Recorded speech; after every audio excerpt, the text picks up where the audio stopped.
Welcome to Founders Future, a podcast by closers.io where we dive into the journeys of innovative entrepreneurs and explore the road ahead for them and their companies. I'm your host, Karen Vadney, and in each episode, we'll uncover the stories behind successful startups, the challenges faced along the way, and the strategies driving their future expansion. Today, we're excited to have Ski, the founder of Rhino Gator, joining us. Ski is a serial entrepreneur with a passion for applying technology like Rhino Gator AI to revolutionize staffing and recruiting for B2B marketing. He'll be sharing more about his founding story and giving us a glimpse into his plans for future growth. So let's jump right in, Ski. Welcome to Founders Future. I'm glad to be here. Thanks for having me. Of course, we are glad to have you. Ski, I like to start back from the beginning. So take us back. What specific problem, maybe in the staffing or marketing industry, inspired you to start Rhino Gator? Rhino Gator started out as a marketing company back in the 80s. Once upon a time, I worked for a daily newspaper. I sold not classified, display advertising, everything but classified ads. So I spent over a year in advertising. Before that, I'd owned some businesses.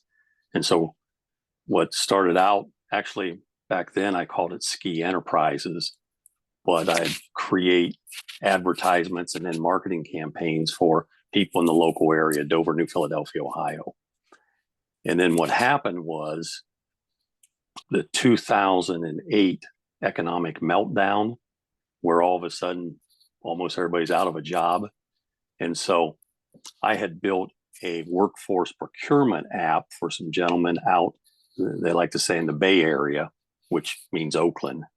So we built this workforce procurement app that was just unbelievable, but they couldn't get enough traction with it. So in 2009, with the economic meltdown, I say, we really need a real job board, something that's different. And so I hired an artist, a friend. We were living on, I think we were still on Hilton Head Island at the time. No, maybe we'd moved back to Ohio. But I got this great logo, and she came up with this rhinoceros that's charging. And so I said, well, here's where the name came from. Okay. It's a rhinoceros, which just loves to charge. Okay. If they spot something, they take off and they're going to stick it with their horn no matter what. So we charged all over the internet looking for job recs, job openings. And I said, now we're going to aggregate this and save what we find for people looking for work. And so that became Rhino Gator. And that was about 2009. So it started out as a job board, and it also did a bunch of marketing. And then we did not get funded. It was a killer. We were beating Monster, Indeed, all the boards at that time. We were coming back with almost no spam. I did a television interview not too long after that. And I was saying, look, we're getting 10x the return that Monster is getting, but we couldn't get funded. So I put Rhino Gator on the shelf.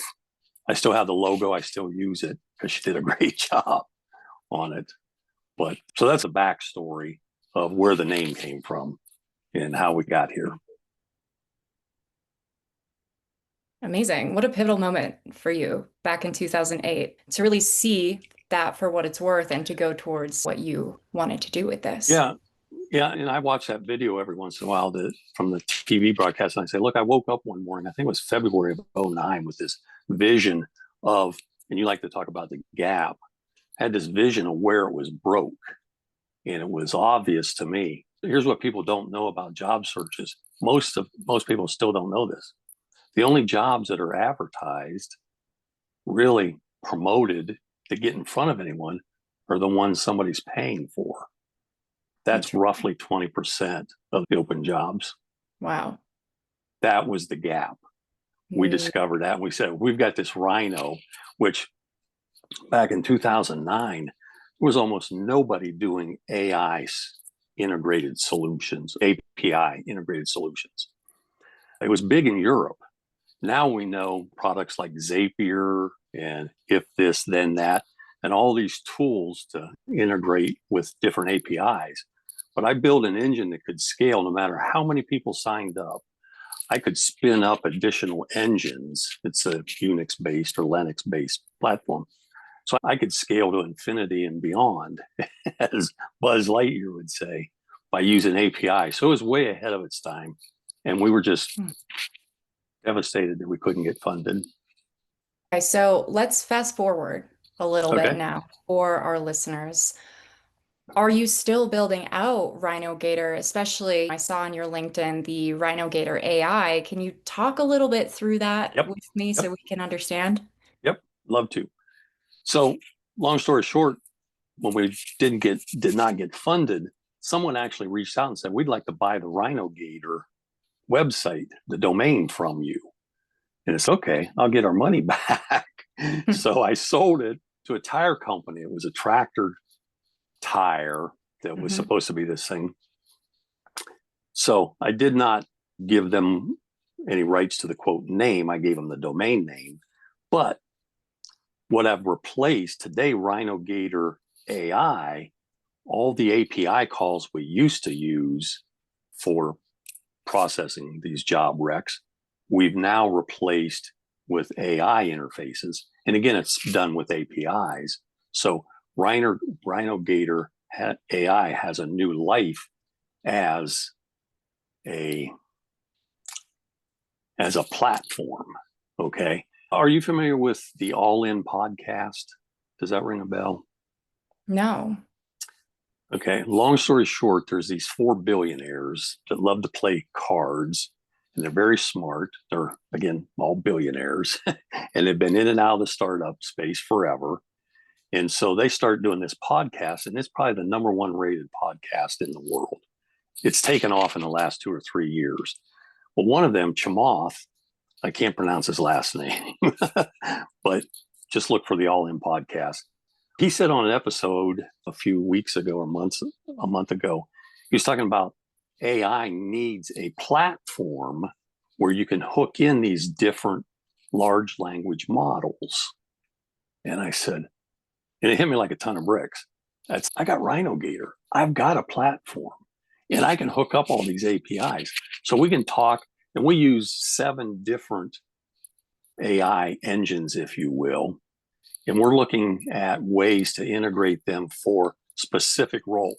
For example, we tend to use ChatGPT when we're doing a writing assignment, if we need to do a press release. And one of the cool things about ChatGPT is you can teach it your voice, and there's all kinds of parameters. And so when I ask it to write something in my voice, the press release comes out sounding just like I wrote it. Of course, I have to feed it the data. But so we use chat for that. For real-time stuff, we tend to use Grok 3 now, that's inside X, although it's a standalone, or Perplexity. If you get into coding situations, it's probably Claude. I think they just released version 4 in the last day or two. So RhinoGator is now aggregating different, let's call them templates. That's a misnomer, but it's now aggregating these templates and then pulling back the results. And we're able to use them for 2 things. One, lead generation. And the second, because it's a marketing company now, is to master the 5 P's of marketing. Now, that's one of the few letter grade B's I got in college, because what they were teaching in college about the 4 P's of marketing didn't really make sense to the real world. But then along comes this guy, Seth Godin, that almost everyone's heard of, and he created the 5th P of marketing. And the book is called Purple Cow. Okay, so that's where the P is for Purple Cow. And he says, and the book is basically about being remarkable. He says, when you get remarkable service, you notice, you take note, you share it with friends and family, you get excited about it. So that's now, again, product, price, placement, and promotion are the original 4 P's. And now with the Purple Cow and remarkable. So that's the other thing. It's generating content. So if you said, as a client of ours, we need help. Okay. And in solo entrepreneurs have this thing we call feast or famine cycle, right? You do all this work to land a customer, client. Now you spend all your time working on it, getting it out there, doing whatever's necessary. And when the project ends, now you got no more customers. So you have to go back and start over and spin that flywheel up, as Jim Collins so eloquently put it. So we help with that. We help them spin up the content that they need and then the marketing tools to actually generate business, to bring the leads in. Okay. Okay. That makes sense. Yeah. So that's a long-winded answer to your question. Okay. That's where we're at today. And on the note of having those clients, how are you currently acquiring the clients that you have? Which channels or methods have been most effective for you? I would not define anything as effective yet. Okay. Because to me, effective is when you hit the go button and then you can go take a vacation. So we're nowhere near that. Yeah. We're still in the learning phase, but there's an expression in the startup world, in other worlds, we call eating your own dog food. So what we're doing is teaching RhinoGator AI how to do these things for us. Okay. And then we're building these processes, these systems based on the templates that are working for us. And we know what things are not working. I feel like Edison at sometimes, I know 100+ ways for stuff not to work. But I'd say we've got a light bulb, but we don't have enough customers yet. So we're using our own process to get out of the feast and famine cycle. Does that answer it? Yes, it does. And I'm curious, and I'm sure our listeners are as well. Is the AI part doing the lead generation for you currently? Or are you having to use other methods at the time in order for that to be more ramped up? I want to be careful is we don't use patents because we don't have enough money to defend them. So we use trade secrets. So right now, let's say it's 50-50. We're using AIs for 50% of the lead generation. We're using more, let's just call it more traditional tools to find. And that's one of the reasons my whole career, I've only ever focused on B2B businesses that sell to other businesses, because I know exactly where those businesses, those suspects or prospects are, because I can find them on LinkedIn, like how we met, I think. I can find them on X. I can find them in all kinds of databases. Right now, it's a 50-50 split, and we're tweaking that. And what we're finding, and the great thing about these templates, you can create the most amazing thing. And what's happening as we speak, these agents are going to take center stage. And one of my heroes, Mark Bentioff at Salesforce, just an amazing run that he's created there. I think it was the first 10 years, they doubled sales or revenues every year for the first 10 that existed. A year ago, he was on the All In podcast talking about Dreamforce, which is kind of like the power behind Salesforce in a bunch of the add-ons. He just announced a year ago that their agent was live. Now, I've only ever had one or two clients big enough to need Salesforce, so I don't use it, but I think someday we will. But we're also working on that kind of as a side project today, but I could change it any minute. But what the agents do, just to clarify for somebody who's not familiar, the agent takes you out of the loop and it pieces it together.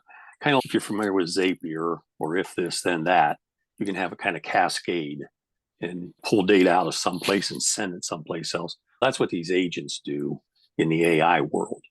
You say, hey, go do this, and the agent does it. I was actually watching a video. I'll give a shout out to Cody Sanchez. Do you know her name? Sounds familiar. Yeah, I think her business is called The Contrarian. And she did a video where she said, using agents, she says, I'm going to, I think it was buy some real estate. And so she was using agents to do all the legwork that she would normally do. And she's got it in the video clip where it actually shows the agent filling out the CAPTCHA. Okay. So that tells you we should see CAPTCHAs disappear any day now. Yeah. Because the agents can blast right through it much faster than I could. I couldn't even recognize what it was being asked. It was a pretty good video, but Yeah. and instantly it had the answer and was on to the next stage. So anyhow, agents are the next big thing Yeah. in the AI world. Yeah, absolutely. Sky, I want to talk about the sales process. So let's say Mm-hmm. I'm coming in, I need your help. Can you tell our listeners what that looks like from initial contact to closing a deal within Yeah. what you're doing? Yep.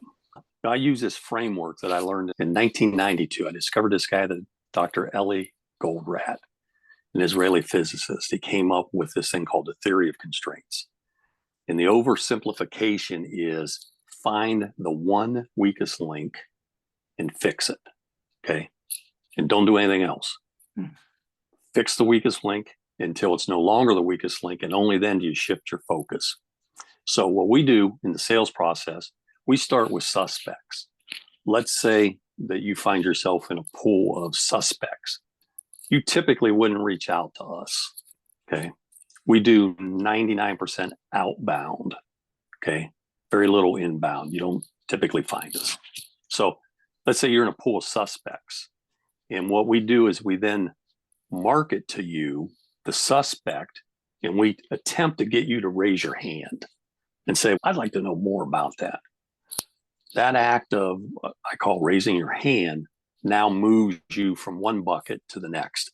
It moves you from suspect to prospect. Now that says we should have a conversation. And so there's three roles in our process. Okay. There's this role of approaching a bunch of prospects. Then when somebody raises their hand, somebody has to schedule that meeting. And we've actually tested several AIs to take that over so that it will be all automated. I've had conversations with AI, and if I didn't know it was an AI, I probably would not have known. They're that good. They are. They're there. So the second thing is we've got to get you scheduled, okay, so that you and I can have a conversation. We're very big on one-on-one, okay.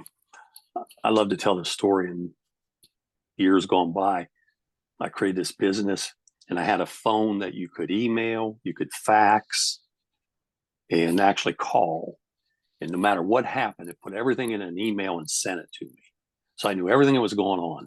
And I literally said this out loud. I said, now I don't have to spend any time with the customer because I got it all right here on the phone.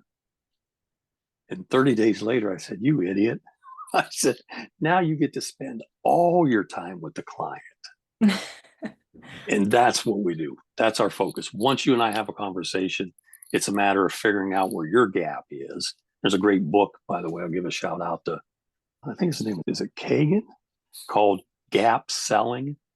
So we're going to find out where your business is disconnected. What's the one weakest link in your business? We're going to document it. We're going to build a plan. I grew up in what we call the two-claw sales closing process. The first one is gather all this data. And then the second meeting is come back and say, here's three possibilities. And always status quo is one of them, right?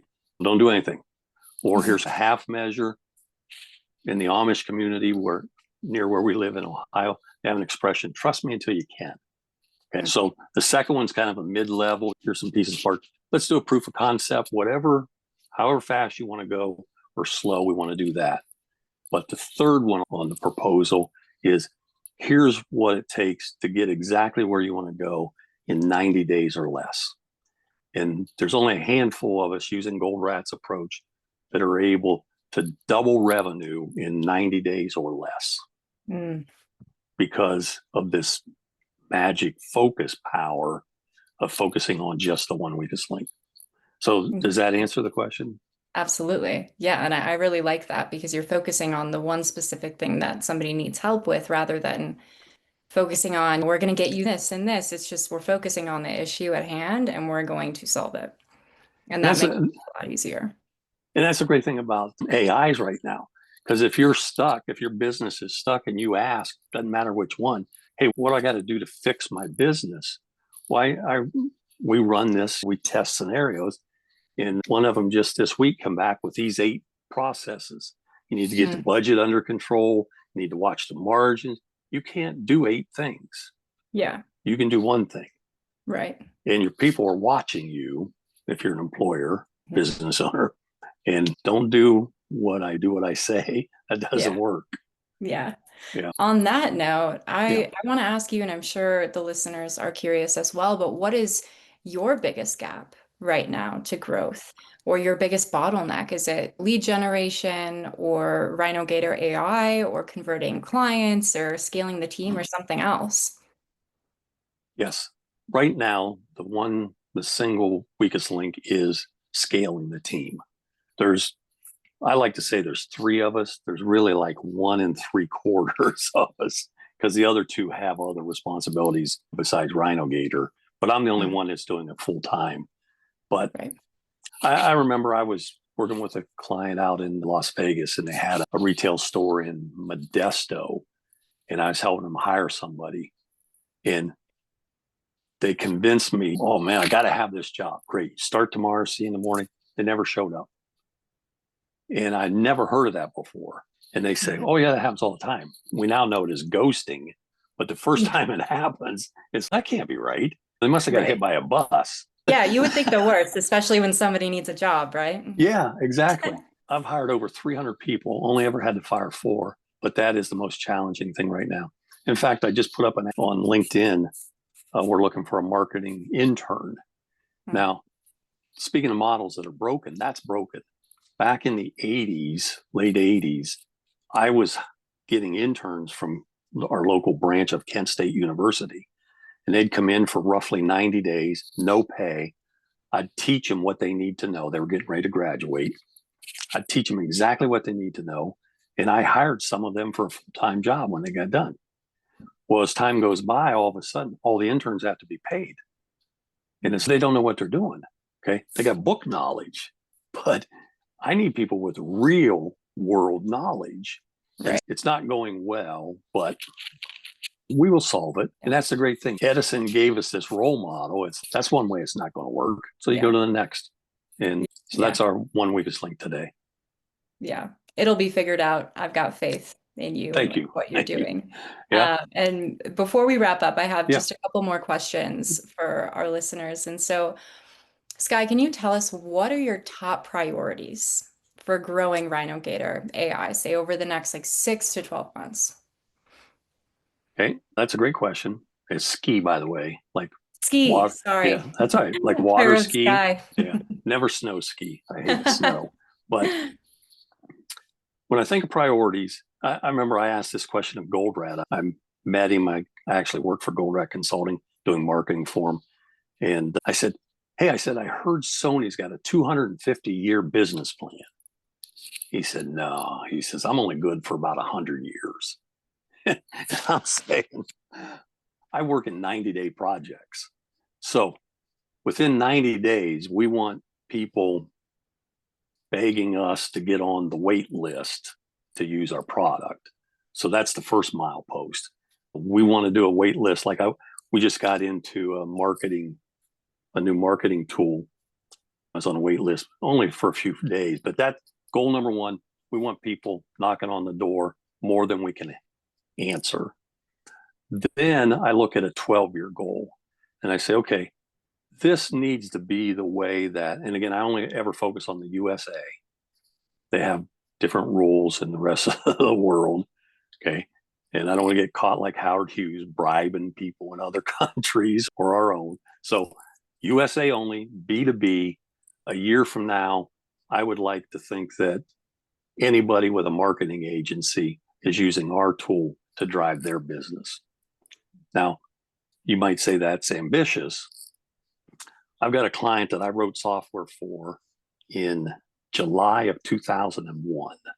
Okay, probably before you were born, maybe not. Yeah. 2001.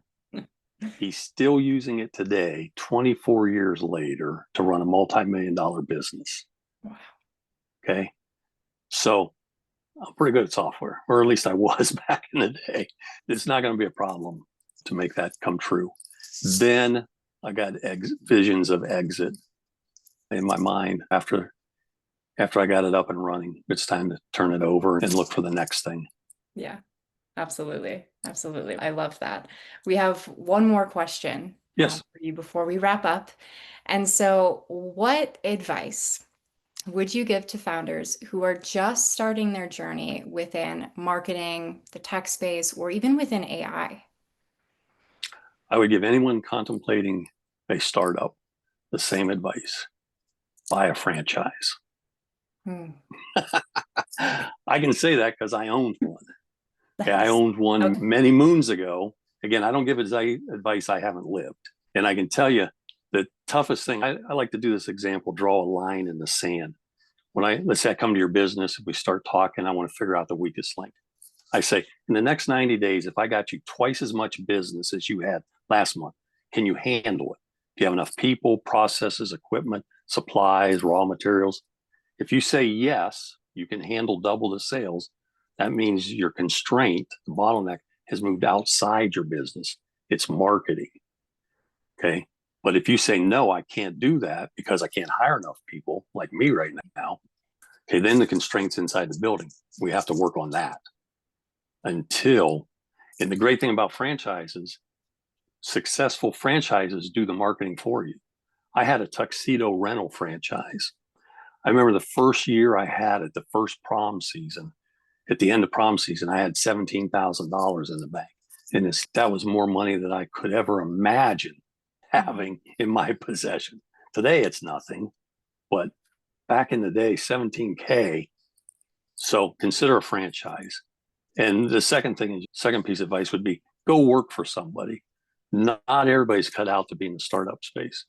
I've mentored hundreds of people in that space, and too many of them, like I did, got it all wrong. We, I was consulting with a guy, and he goes, "Look, Ski," he says, "you're not even asking me the right questions. If what you're trying to accomplish is what you told me," his name was Dan. He said, "Ski, you're not asking the right questions." So that's my advice. Figure out what the right questions are. Quick way to do that: buy a franchise or go work for one, and then go work for a startup. Amazing. I love it. This has been very insightful. So thank you so much. And that does wrap up another inspiring episode of Founders Future. I want to thank Ski for sharing his incredible journey and insights with us today. And to our listeners, if you enjoyed this episode, don't forget to subscribe to Founders Future wherever you listen to your favorite podcasts. You can also find more resources and insights at closers.io, where we're dedicated to helping businesses accelerate their sales and marketing efforts through world-class systems and playbooks. For more on Ski and Rhino Gator AI, you can visit his LinkedIn. And until then, keep climbing, and we will see you on the next one.